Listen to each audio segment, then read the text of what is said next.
a finales de los años 70 y 80 durante la invasión de la Unión Soviética a Afganistán. La participación de Pakistán fue clave para que Corea del Norte y China apoyaran a los muyahidines. El servicio secreto pakistaní ESI utilizó a los muyahidines y luego al talibán como parte de sus operaciones en el extranjero. La relación entre el Estado profundo de Pakistán y el talibán afgano era muy cercana y de mutua dependencia. Durante la invasión estadounidense y de sus aliados a Afganistán, la relación entre ambos grupos fue muy conflictiva. El gobierno pakistaní combatía el extremismo islámico, pero al mismo tiempo, el Estado profundo apoyaba al talibán contra Occidente. Eso revela una ambigüedad bastante complicada, porque a pesar del apoyo formal del gobierno de Pakistán, en la práctica, los propios líderes políticos del país no controlaban totalmente el gobierno ni partes del país.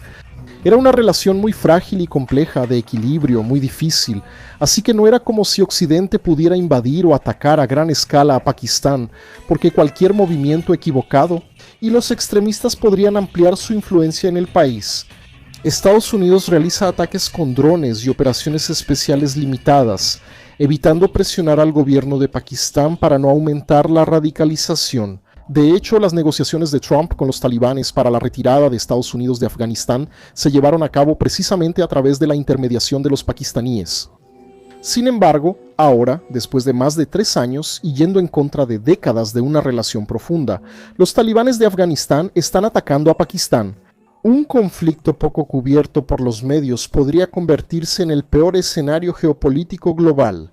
Incluso considerando las graves guerras en Ucrania y Medio Oriente que involucran a Israel, en este video explicaré lo que sucede, y porque aquí hay un potencial aún más peligroso que los conflictos ya peligrosos que están en curso. Antes de eso, suscríbete al canal y comparte el video con todos. Para ayudar al canal Geopolítica Mundial a seguir existiendo, tu apoyo es absolutamente fundamental para el canal. Mi nombre es Adriano Peta y este es el canal Geopolítica Mundial.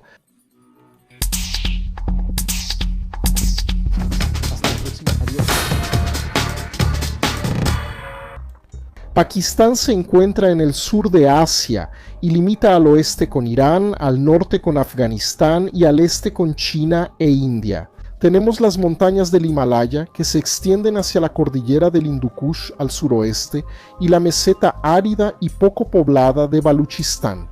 Pero es extremadamente estratégico porque conecta a 3 países directamente a través de esta amplia área abierta: Pakistán e Irán.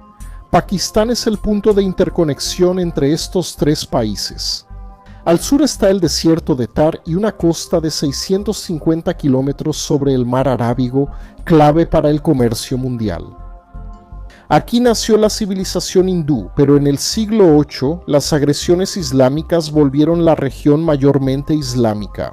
El vital río Indo nace en la meseta del Tíbet y cruza el este de Pakistán, enriqueciendo las fértiles llanuras del Punjab, núcleo geopolítico de Pakistán e India. El principal problema geográfico de Pakistán proviene de sus fronteras, que no corresponden a límites geográficos naturales, y eso no fue por casualidad. El subcontinente indio siempre estuvo dividido por fuerzas políticas rivales.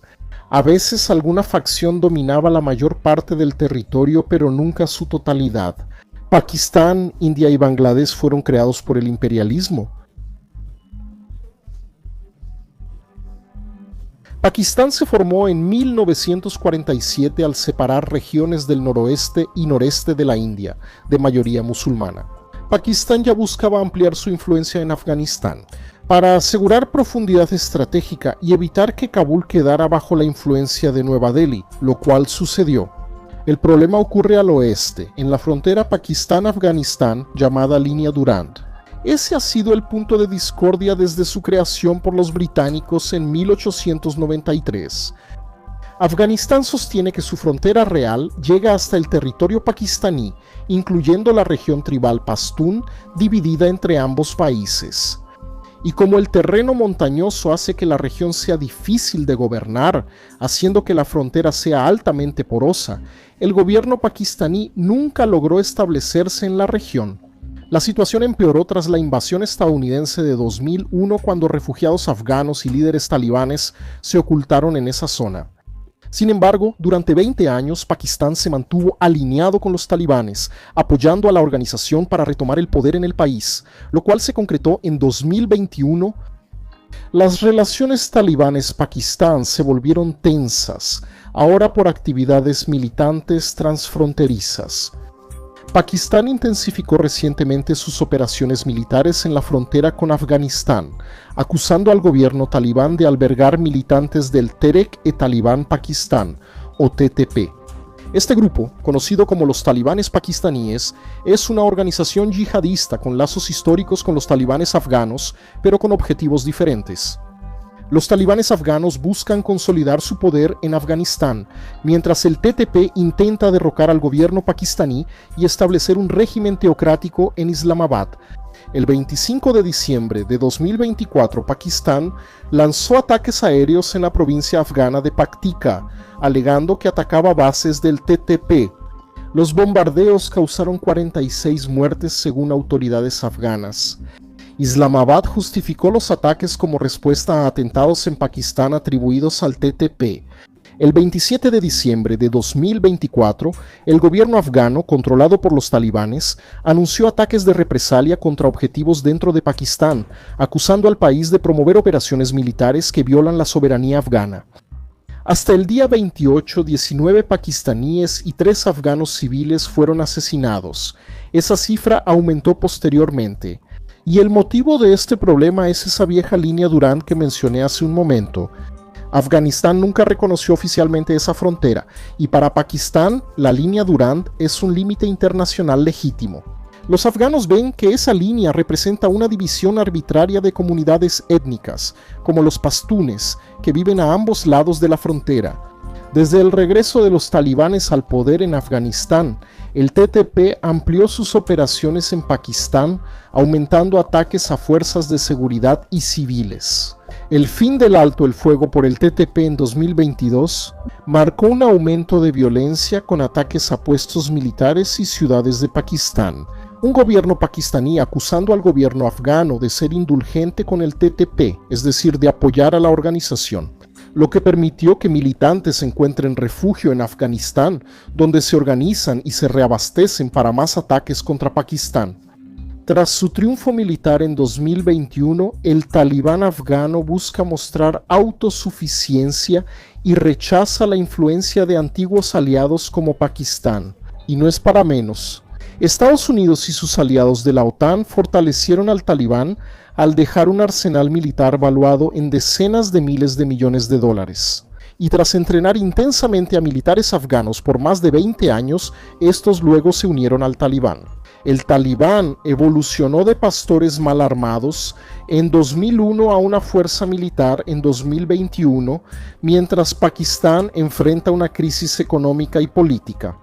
La situación ha presionado al gobierno pakistaní a resolver pronto la amenaza del TTP, pero esto ha incrementado las tensiones con el talibán afgano. Desde al menos 2009 se considera que Pakistán está al borde de ser un estado fallido. Desde entonces, Pakistán ha tenido dificultades para sostenerse, aunque no ha caído, porque precisamente Estados Unidos y China han ayudado al gobierno de Islamabad, ya sea con proyectos de infraestructura o con el envío literal de dinero.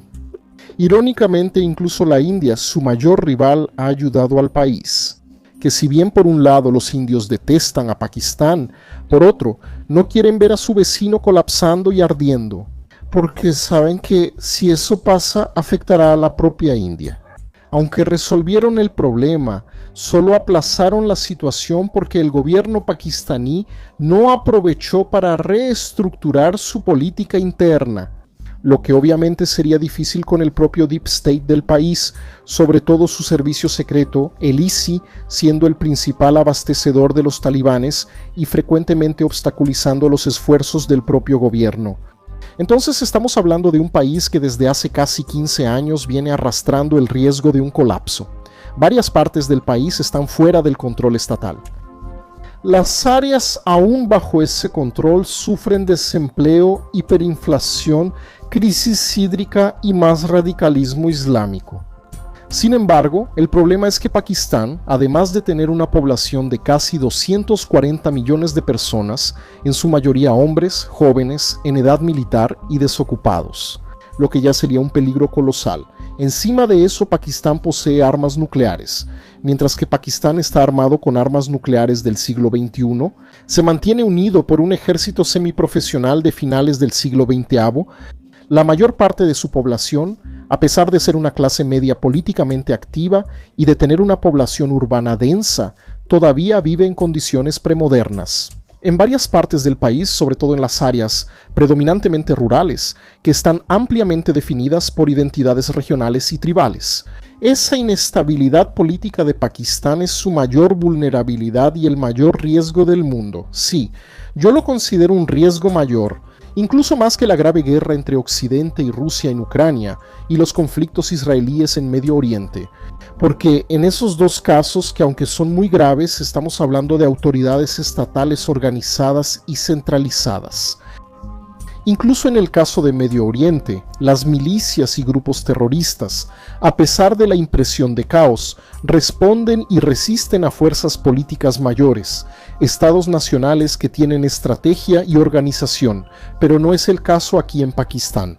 La situación es caótica, y sin una racionalización, Pakistán puede convertirse en un estado gobernado por el ejército. Islamismo radical, mezcla de gobierno militar e islámico o incluso un estado, entre comillas, sin gobierno centralizado. ¿Pero qué significa eso? ¿Amedonio podría dividirse en un señorío de la guerra? Esa expresión, que viene del inglés y no tiene una traducción literal, se refiere a algo como líderes militares gobernando partes del país.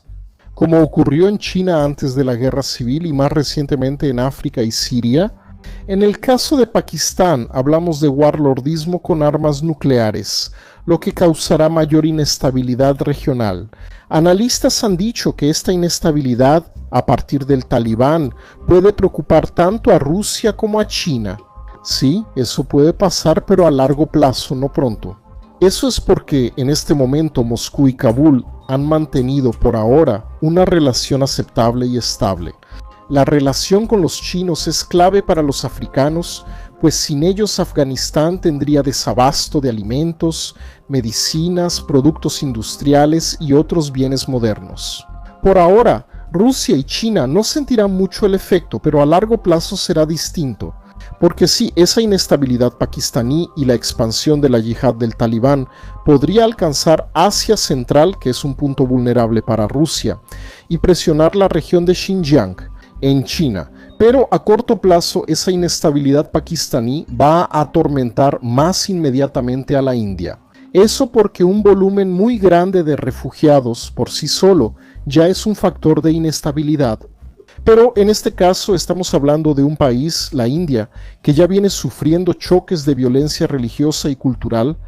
El crecimiento del islamismo entre la población india ha incrementado la violencia y causado inestabilidad en regiones del país.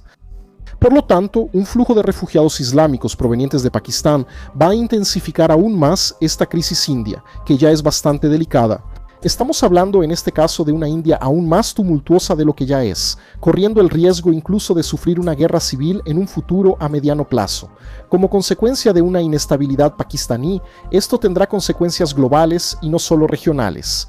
Porque si miramos este mapa, primero veremos estos focos en rojo de inestabilidad y después en naranja los focos en crisis. Puede evolucionar hacia una inestabilidad total.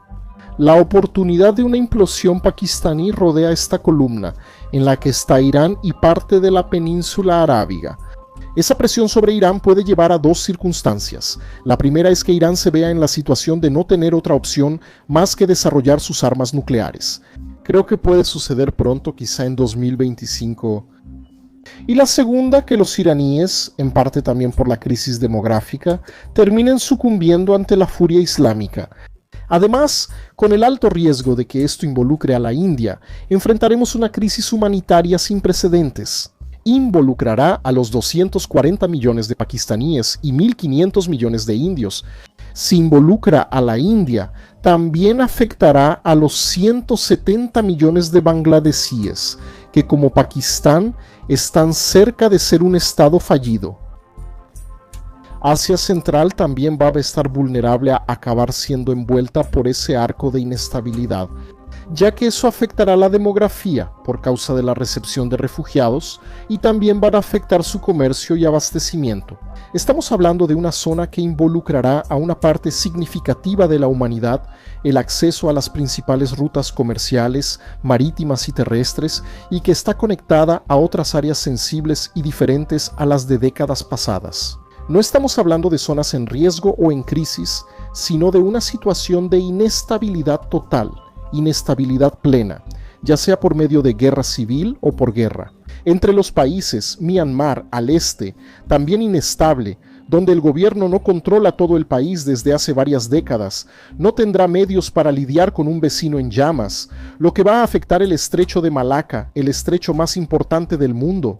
Y no podemos olvidar mencionar que junto a toda esa inestabilidad tenemos a Turquía, puente de acceso directo a Europa, y que también ya muestra señales de los primeros efectos de la crisis demográfica, mientras sigue recibiendo refugiados en la región y también enfrentando problemas como hiperinflación y desempleo. Entonces, el riesgo de una guerra abierta entre los talibanes y Pakistán o el colapso del gobierno pakistaní hoy es la mayor amenaza que tenemos, incluso ante los problemas en Ucrania y en Medio Oriente, porque aquí sí tendremos un efecto dominó aún mayor que va a poner a toda Eurasia en un torbellino de caos. Curiosamente casi no se habla de esto y cuando se menciona se considera poco relevante, cosa de milicias tribales o de un conflicto de menor escala, cuando en realidad es todo lo contrario. Este es el punto más grave de las crisis actuales. Aunque la guerra no se expanda ahora, sigue el caos en Pakistán y las tensiones religiosas en India. Cuestión de tiempo, incluso cerca de 2030 probablemente será un evento más importante. Con suerte para entonces la guerra en Ucrania y las tensiones en Medio Oriente ya se habrán calmado, evitando que esas guerras localizadas terminen mezclándose en una guerra mayor. Gracias a todos, espero que les haya gustado, suscríbanse y activen la campanita. Y de seguirnos en las otras redes de Telegram e Instagram para estar al tanto de las novedades del canal.